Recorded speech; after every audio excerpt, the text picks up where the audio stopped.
श्रीमती नीलम विकास राऊत पालघर जिल्ह्यातील माहीम गावच्या धडाडीच्या महिला कार्यकर्त्या म्हणून श्रीमती नीलम विकास राऊत सर्वांनाच सुपरिचित आहेत. त्यांचे काका ज्येष्ठ समाजसेवक श्री रघुनाथ सखाराम राऊत यांच्याकडून त्यांना समाजसेवेचे धडे मिळत गेले. आपल्या समाजकार्याचा आरंभ नीलम राऊत यांनी सन 1989 पासून केला. सासर व माहेर दोन्हीकडून त्यांना सामाजिक कार्याचा वारसा लाभला आहे. ताईंचे कार्य आपल्या गावापुरते सीमित नाही, तर पालघर जिल्ह्यातील अनेक गावांतील महिलांना सक्षम करण्यात त्यांचा मोठा वाटा आहे. त्यांनी आपल्या माहीम गावच्या ग्रामपंचायतीच्या सरपंच काळात अनेक लोकोपयोगी उपक्रम राबवले. पालघर जिल्हा दक्षता समितीच्या त्या सदस्य होत्या. दक्षता समिती सातपाटी पोलीस स्टेशन येथे समिती सदस्य आहेत. त्या माहीम शिक्षण संस्थेच्या उपाध्यक्ष आहेत.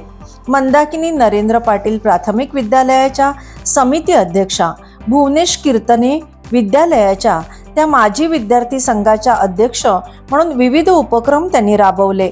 रेल्वे दक्षता समितीच्या त्या सदस्य आहेत. मध्य रेल्वे सल्लागार समितीवर सदस्य म्हणून त्यांनी काम पाहिले.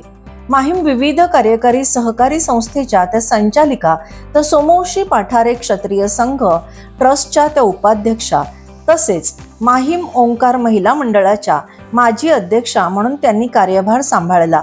नीलमताई सोपाक्ष संघ गणेशोत्सव मंडळ व्यवस्थापक समितीच्या माजी उपाध्यक्षा आहेत. त्यांना विविध पुरस्कारांनी सन्मानित करण्यात आले आहे. कैलासवासी अन्नपूर्णा अनंत म्हात्रे महिला सन्मान पुरस्कार, कैलासवासी गंगाधर जीवन पाटील स्मृती आदर्श शाखाध्यक्ष पुरस्कार, यशस्विनी सामाजिक अभियान सन्मान पुरस्कार अशा अनेक पुरस्कारांचा यात समावेश आहे. आज सर्वच स्टार उत्कृष्ट सामाजिक कार्य पुरस्काराने आपणास सन्मानित करताना आम्हास अतिव आनंद होत आहे. आपले खूप खूप अभिनंदन आणि पुढील वाटचालीस हार्दिक शुभेच्छा.